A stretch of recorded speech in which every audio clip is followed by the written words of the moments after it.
Fala, mergulhador, beleza? Eu vou pedir para você pensar e ser sincero com você mesmo. Primeira coisa que vai aparecer na sua cabeça quando eu falar duas palavras: boilerplate e Java. O que apareceu na sua cabeça aí? Caso você não saiba o que é boilerplate, né? É o código que se repete várias vezes no nosso projeto. A gente cria uma classe, tem que escrever um código, ou gerar aquele código, né?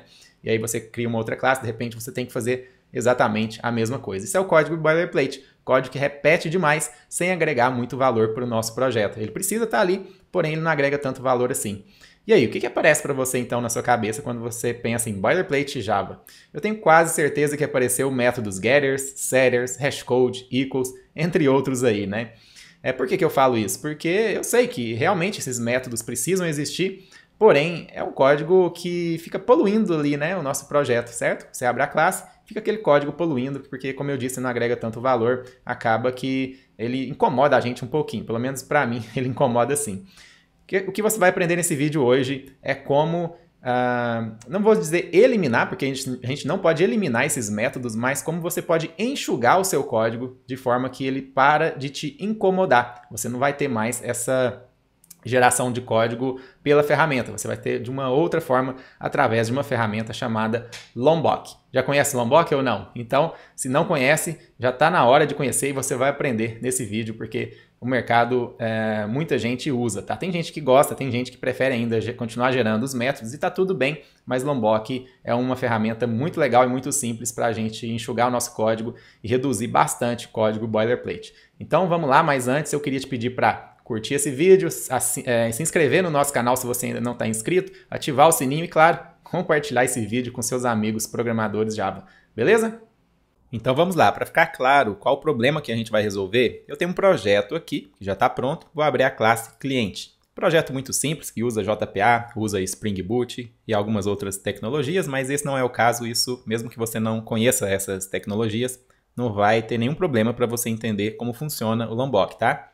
Essa classe cliente, veja que ela tem várias propriedades aqui, variáveis de instância, né? E vários getters e setters, tá vendo? E também hashcode equals. A questão é que nós queremos eliminar esse código boilerplate, porém sem eliminar a funcionalidade desses métodos. Ou seja, os métodos precisam continuar aqui no código, ou seja, na nossa classe, no caso, né? Porém, sem esse código boilerplate. Nós queremos uma classe um pouco mais enxuta, assim, do código mais enxuto, né? E é exatamente isso que o Lombok resolve. Ele vai gerar isso aqui para a gente automaticamente na fase de compilação, e você já vai entender isso daqui a pouquinho na prática. Mas para isso funcionar, claro, nós precisamos primeiro instalar o Lombok. Basicamente são dois passos. Primeiro, eu vou fazer o download do Lombok. Deixa eu fechar aqui ó, o meu Spring Tool Suite, que é o Eclipse, né? Deixa eu fechar. Estou aqui no site do Lombok, tá? Então, o Lombok é uma pequena biblioteca Java que gera código boilerplate, né? Quando eu falo gera código boilerplate durante a fase de compilação, na realidade não é bem uma geração de código, ele usa chamadas internas ao compilador para adicionar novos métodos dinamicamente nessas classes que estão sendo compiladas, tá? Então, ele trabalha ali na fase de compilação. Então, acessa aqui o site do Lombok porque a gente precisa primeiro, como eu disse, a instalação em dois passos. Primeiro passo, a gente precisa instalar o Lombok na IDE. Então, dependendo da IDE que você estiver usando, você pode acessar aqui Install, por exemplo, IDE Eclipse. E aqui tem até um tutorialzinho aqui para como você deve instalar. Vamos fazer isso aqui agora. Primeira coisa, vamos fazer o download. Eu já fiz o download, no caso aqui, do arquivo lombok.jar. Então, eu já tenho aqui o arquivo lombok.jar. Vou dar 2 cliques nele para executar. Se por acaso 2 cliques não executar, você pode ir para o terminal, digitar Java, espaço -jar, espaço lombok.jar, ele vai rodar também, tá?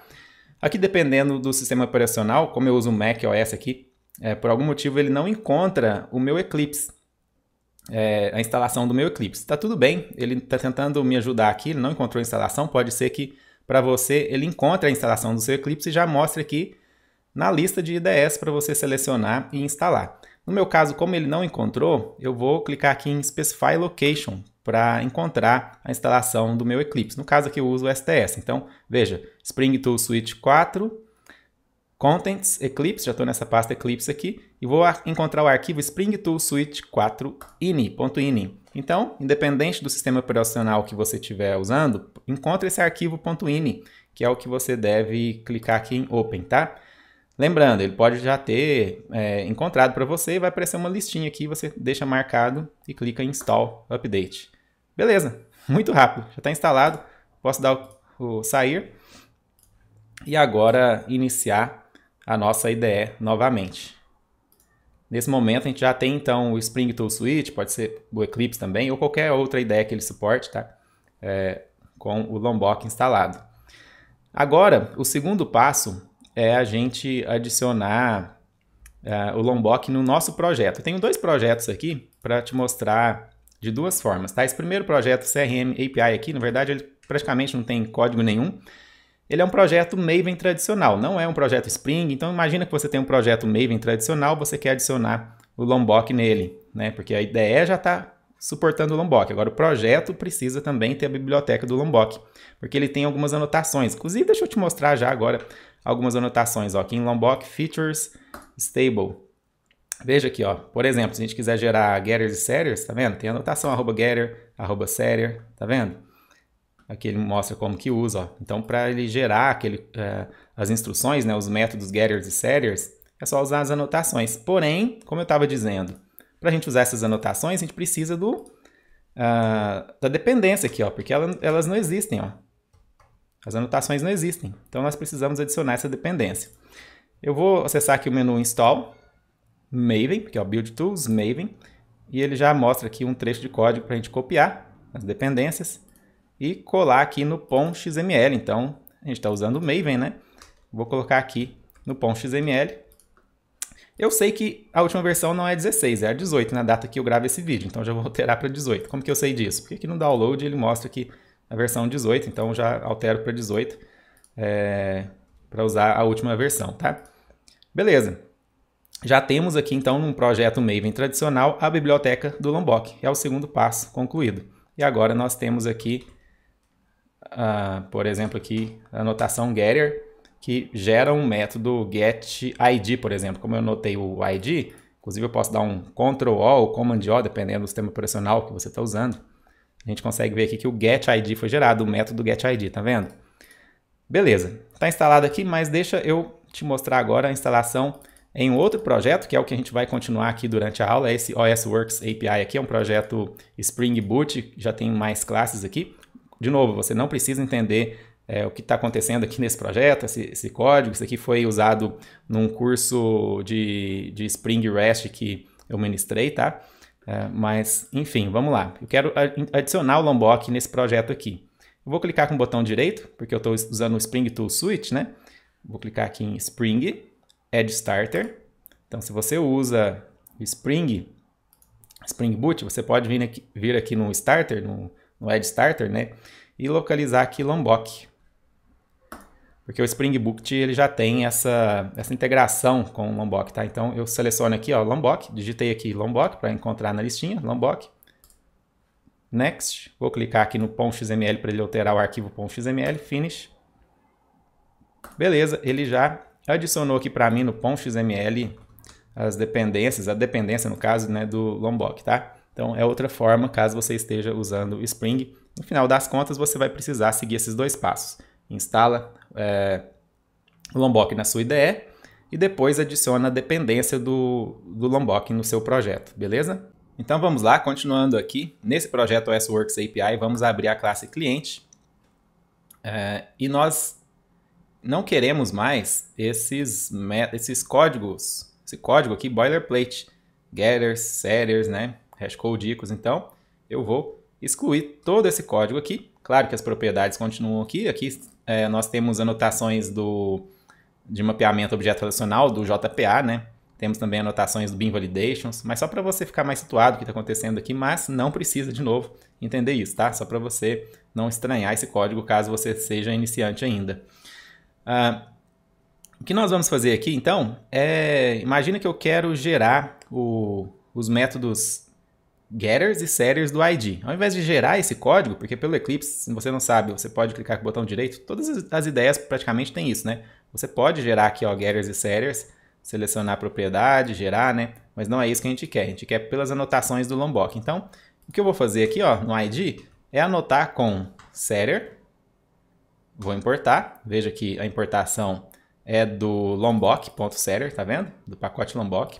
E vou anotar também com getter. Anotei com essas duas anotações o ID.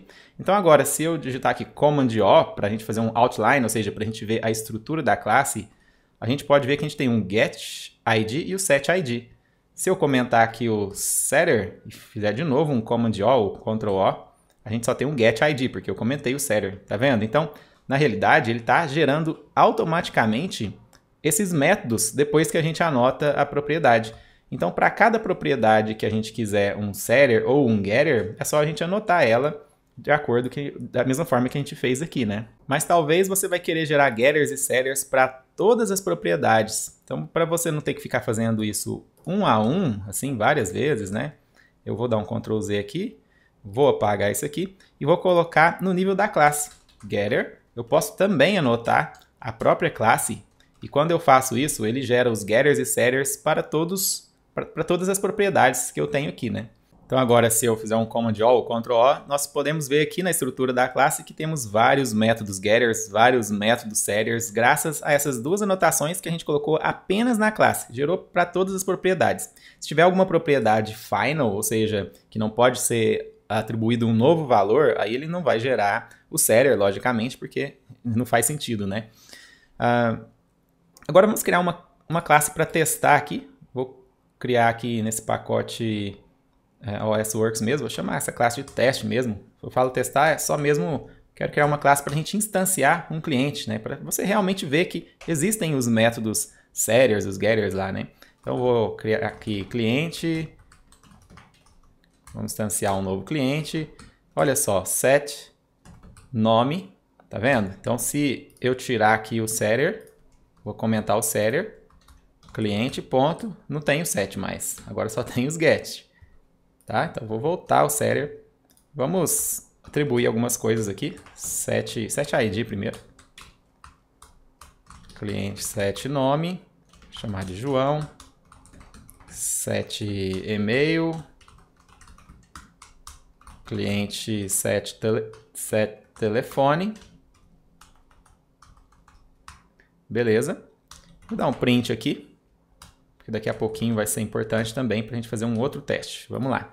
Vou rodar como uma aplicação Java e veja, beleza, está imprimindo aqui. A gente não tem ainda um método toString no cliente, daqui a pouco a gente vai implementar ele, mas a gente conseguiu, então, o mais importante, usar os métodos setters aqui, né? A gente não usou os getters, mas acho que nesse momento você já entendeu que os getters também estão nessa classe aqui, porque foi implementado automaticamente a partir dessas anotações, né? Mas quando você anota a classe, ele gera para todas as propriedades e você pode precisar, em algum momento, não gerar um getter ou um setter para alguma propriedade específica.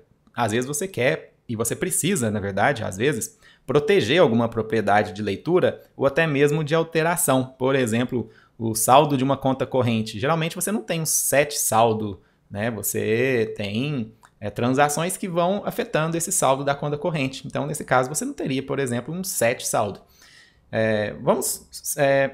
Como aqui no cliente não tem, eu acho, nenhuma situação assim tão realista assim, vamos fazer um teste, por exemplo, aqui na própria propriedade nome. Imaginando que a gente não queira um setter para essa propriedade nome, você poderia aqui customizar, colocar aqui, ó, @setter, anota de forma específica ela que você quer customizar, e aí você coloca aqui nesse value, ele recebe um access level. Então, vou colocar assim, access level, ponto, e aí tem várias propriedades. É uma enumeração, access level, né? Então, você pode, por exemplo, definir o set nome como private, né? Então, vai ser um método privado, ó, Command O, Ctrl O.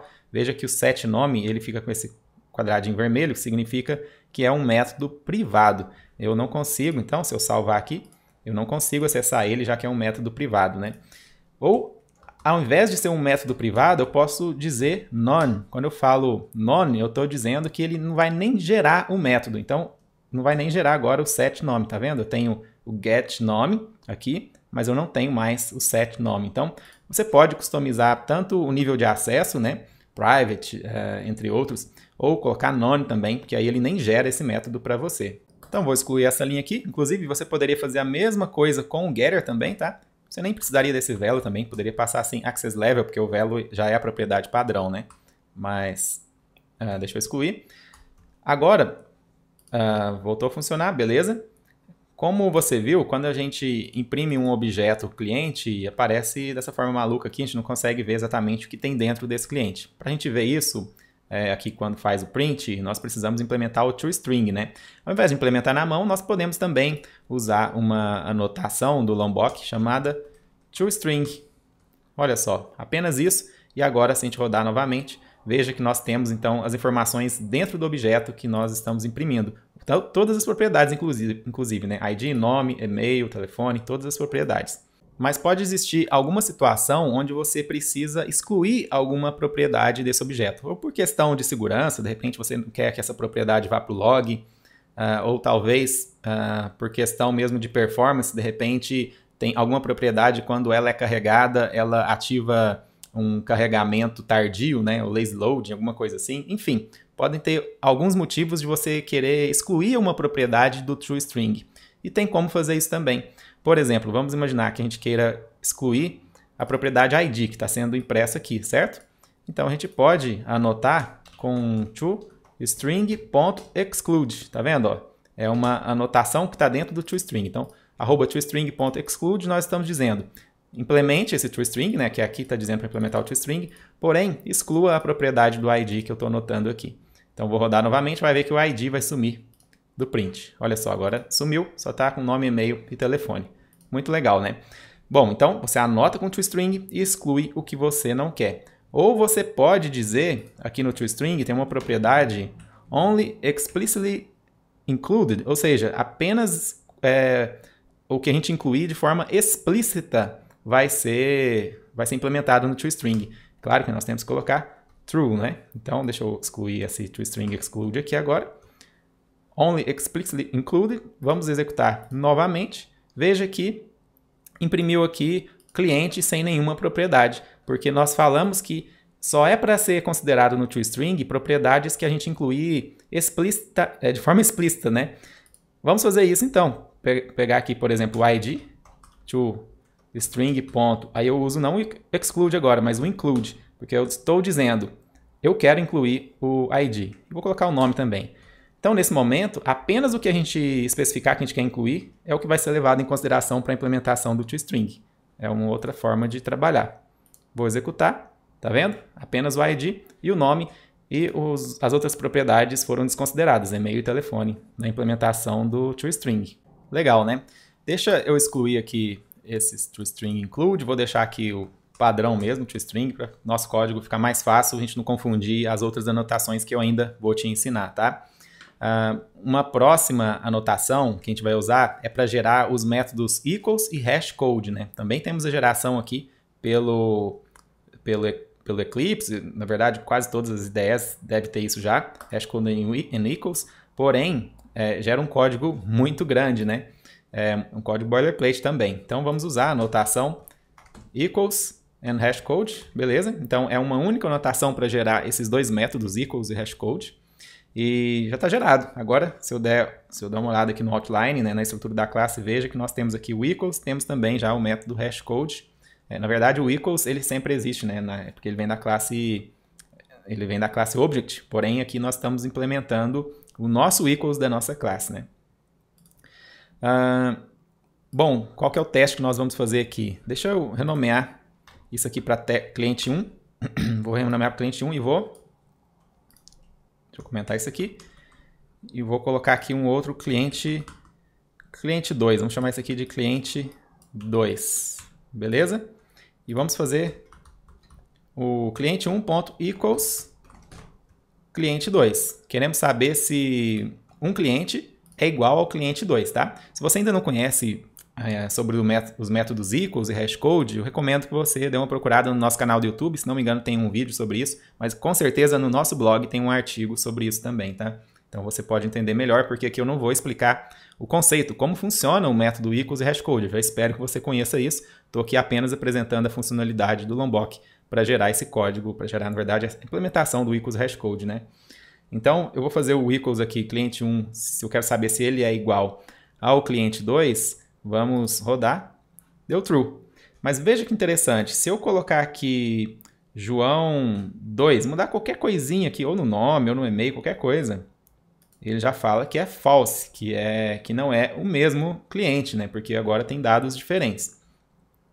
Acontece que, às vezes, você quer implementar o método equals de forma que ele leve em consideração apenas o ID e não as outras propriedades, os valores das outras propriedades. Então, às vezes você quer implementar ele de forma que, se o ID estiver igual de um objeto para o outro, já é suficiente para dizer que eles são iguais, os objetos são iguais. Se você quiser dessa forma, você pode fazer também, você pode incluir propriedades de forma explícita também. Então, você coloca aqui only explicitly included. Então, true.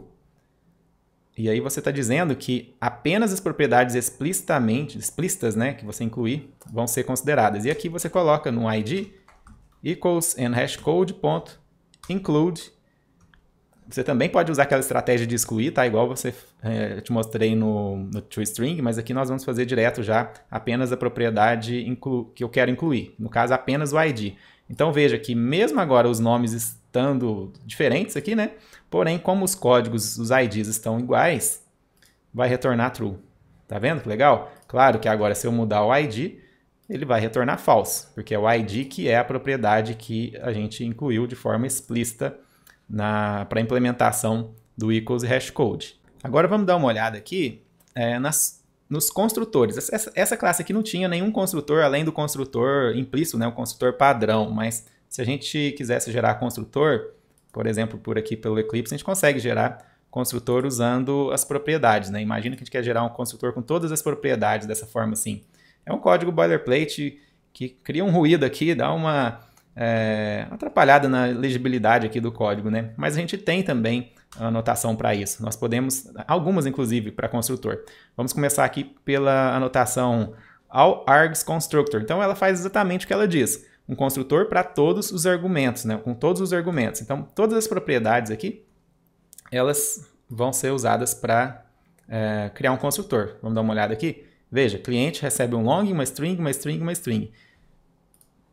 Então, vou dar uma olhada aqui. Está quebrando o código aqui, porque o construtor padrão não existe mais, agora é apenas o construtor com os argumentos.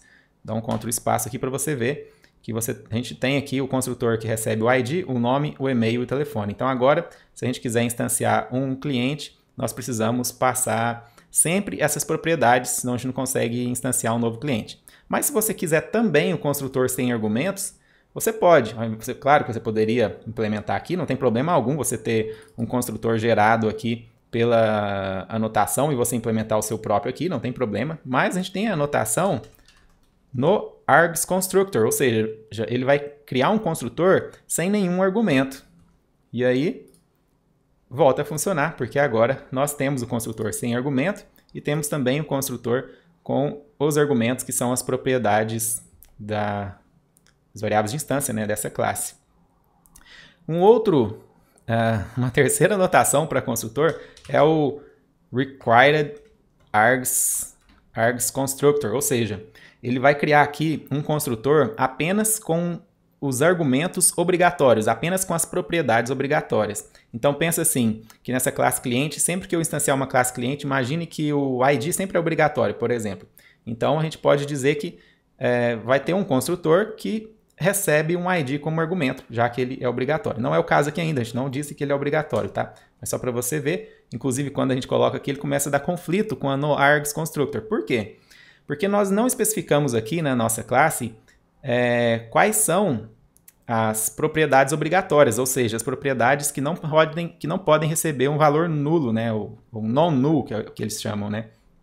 Então, como não existe nenhuma propriedade obrigatória, o required args constructor, ele tenta, na verdade, implementar um construtor exatamente igual ao noArgs constructor. Então, eles entram em conflito, porque fica duplicado. Ele até diz aqui, duplicate method client in type client. Na verdade, o construtor que está sendo duplicado, o mesmo construtor sem argumento nenhum. Para a gente especificar que uma propriedade ela é obrigatória, ou seja, que ela não pode receber um valor null, a gente usa a anotação non-null do Lombok.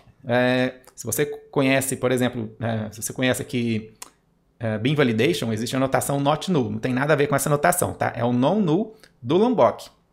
Isso aqui é uma notação específica do Lombok para a gente dizer aqui que essa propriedade ela é obrigatória, né? Que ela tem que ser especificada. E quando a gente faz isso, aí o Required Args Constructor trabalha em conjunto com ela para gerar um construtor agora. Vamos dar uma olhada. Mais um construtor que ele gerou. Olha só, ele gerou um construtor com long id. Se a gente colocar mais uma propriedade lá como non-null, ele vai alterar o construtor para colocar mais essa outra propriedade. Então veja, nós temos aqui o construtor padrão sem argumentos, que é a notação no args constructor gerou. Nós temos esse construtor aqui com todos os argumentos, que foi gerado pelo all-args constructor. E nós temos esse cliente aqui, esse construtor que recebe apenas o ID, que foi gerado pelo Required Args Constructor em conjunto com a anotação non-null, que a gente especificou apenas na propriedade ID. Beleza? Agora, algumas vezes a gente não quer customizar tantas coisas assim, porque veja, a gente elimina bastante código boilerplate, mas a gente adiciona bastante anotações também. Não tanto quanto os códigos boilerplate, não incomoda tanto quanto aqueles outros códigos, claro, mas fica bem... fica várias anotações aqui, né? Talvez você não goste disso, talvez você não precisa disso. Você pode, uma outra opção, deixa eu excluir aqui todas essas anotações para a gente começar de novo, e vou excluir tudo isso aqui. A gente pode usar uma anotação chamada data, @data. Então, isso aqui vai...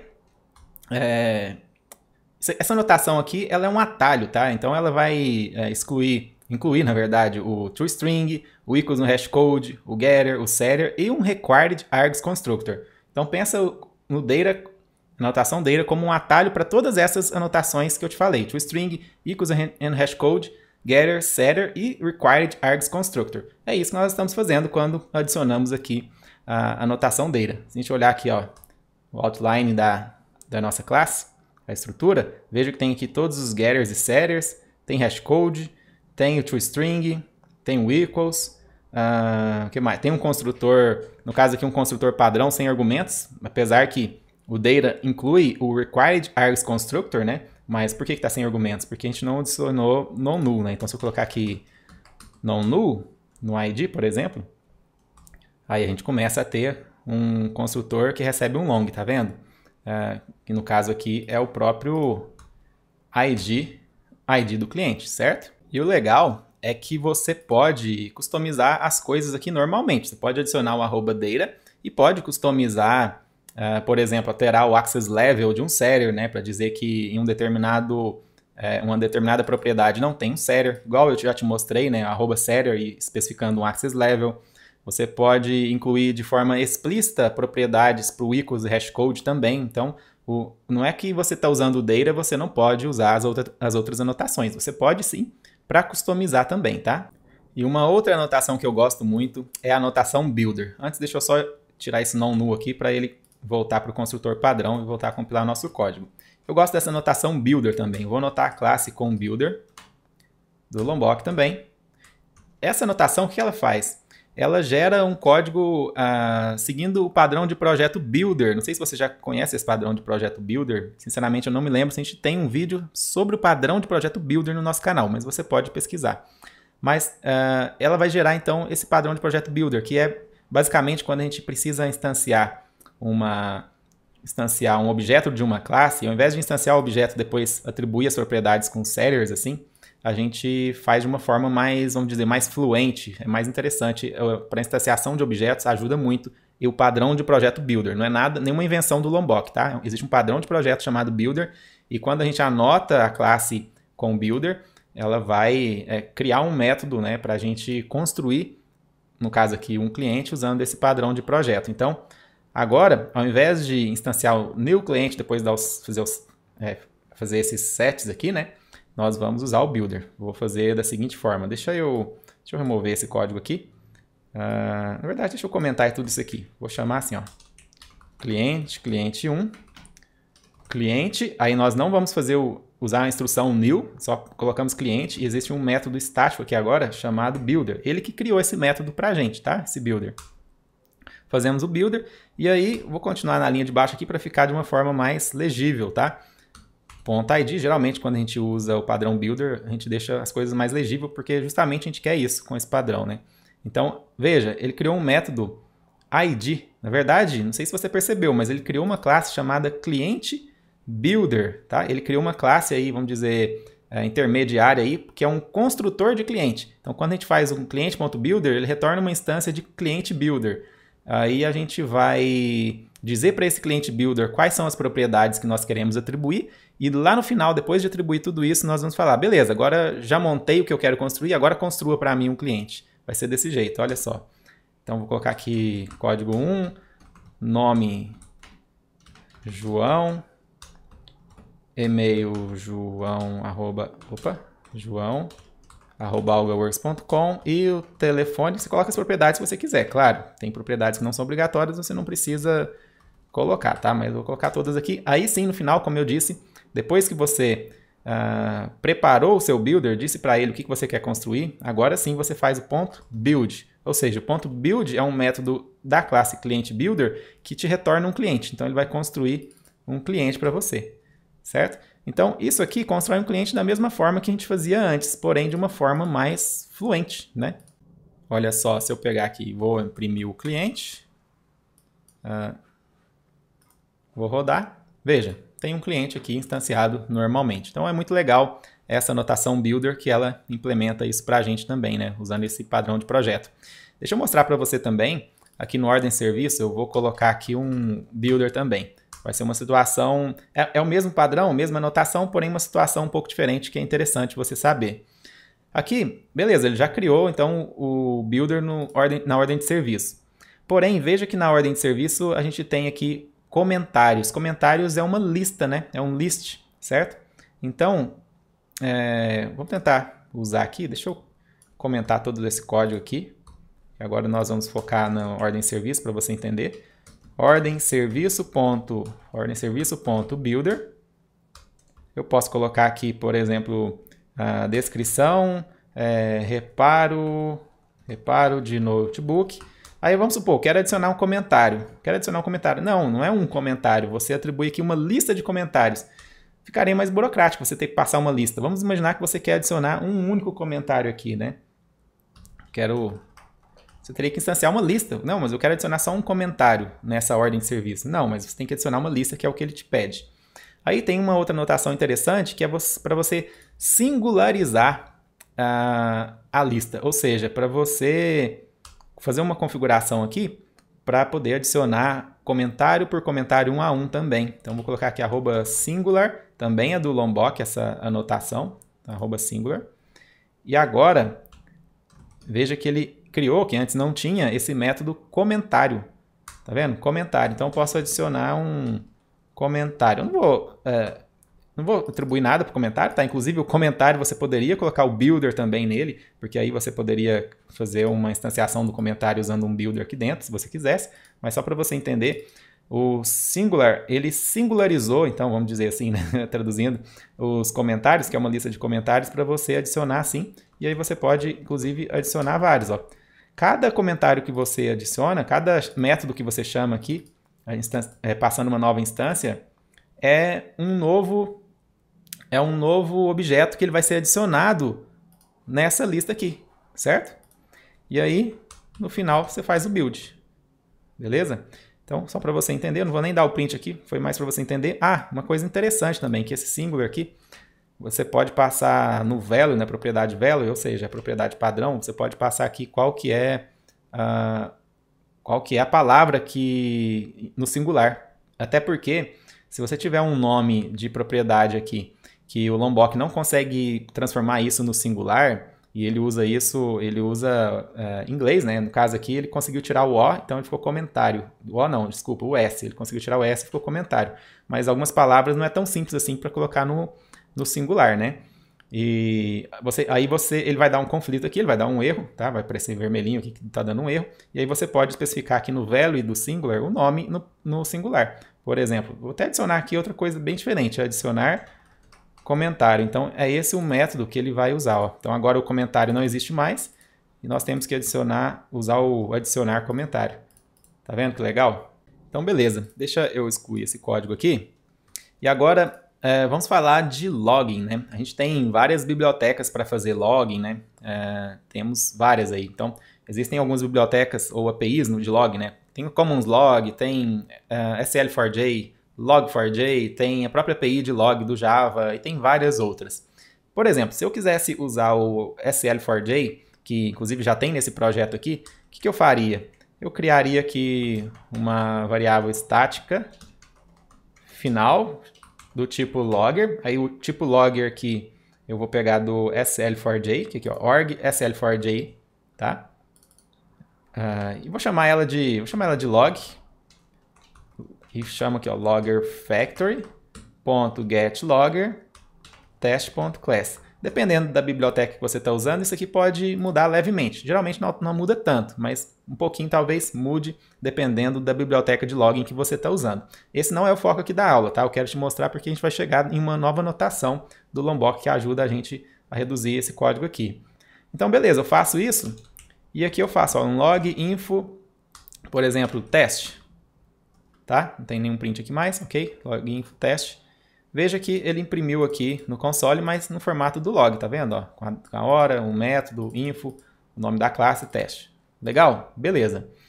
A questão é que, para você evitar esse código aqui, que também não deixa de ser um código boilerplate, né? Apesar de ser uma linha só, também é um código boilerplate. Todas as classes que você quer jogar alguma informação para o log, você vai ter que colocar isso aqui. Ao invés de fazer isso, você exclui esse código e coloca aqui @SL4j. Lembrando, aqui eu estou com esse projeto, estou usando SL4j, né? Então, SLF4j, SLF, falei SL, né? SLF4j, beleza. Eu faço essa anotação e ele vai adicionar para a gente o logger, o log do tipo logger, esse tipo logger, claro, do SLF4j, certo? E aí, continua funcionando normalmente. Então, eliminamos uma linha e adicionamos outra linha. É óbvio, né? Porém, uma anotação muito mais elegante, né? E você tem outras anotações de login, como se você estiver usando Commons Log, então tem Commons Log, se você estiver usando aqui a API do Java mesmo, tem só o log. Se você estiver usando o Log4j, tem também o Log4j, inclusive tem um Log4j2. Então existem outras, dependendo do que você está usando, as principais já estão aqui suportadas pelo Lombok. Isso é muito legal também. Então é isso, eu espero que você tenha gostado dessa aula. Se você gostou, lembra de compartilhar essa aula com os seus amigos, lembra de se inscrever no nosso canal e, claro, deixa um comentário aqui para mim se tem mais alguma outra anotação do Lombok que você já usa, que eu não falei aqui, ou se você ainda não usa o Lombok e agora pretende começar a usar, me deixa um comentário aqui que eu vou ficar muito feliz, beleza? Então te espero no próximo vídeo, um abraço.